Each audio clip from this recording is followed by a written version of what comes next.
Sami और बोलने वाला तोता। एक सुनहरी सुबह छोटा लड़का सैमी अपने पिछवाड़े में खेल रहा था जब उसने एक अजीब आवाज़ सुनी। बचाओ बचाओ, कोई पुकार रहा था। जिज्ञासा से भरा वह आवाज़ की दिशा में गया और देखा कि एक हरा भरा तोता झाड़ी में फंसा हुआ था। सैमी ने धीरे से तोते को बाहर निकाला। तोते ने अपने पंख फड़फड़ाते हुए कहा, धन्यवाद।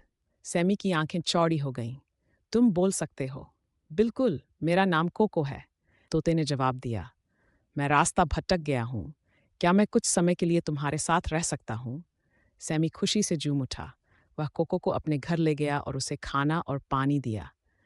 धीरे धीरे वे अच्छे दोस्त बन गए। कोको सैमी के कंध पर बैठकर मज़ेदार चुटकुले सुनाता और गाने भी गाता।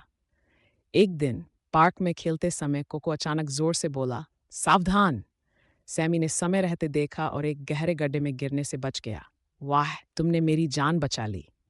उसने हंसते हुए कोको को गले लगा लिया। शाम को सैमी की माँ ने कहा, कोको का मालिक जरूर उसे ढूंढ रहा होगा। सैमी उदास हो गया, लेकिन जानता था कि सही यही होगा। उन्होंने एक पोस्टर बनाया और अगले दिन एक बूढ़े व्यक्ति श्री पटेल ने कोको को ढूंढ लिया। ओह कोको, मैं तुम्हें बहुत याद कर रहा था, श्री पटेल ने खुशी से कहा। सैमी गर्व महसूस कर रहा था, लेकिन थोड़ा उदास भी था। तभी कोको फुसफुसाया, मैं हर दिन तुमसे मिलने आऊंगा। और वाकई हर सुबह कोको सैमी की खिड़की पर आकर चहकता, गुड मॉर्निंग दोस्त। उनकी दोस्ती कभी खत्म नहीं हुई और सैमी जानता था कि कोको हमेशा उसकी जिंदगी का हिस्सा रहेगा।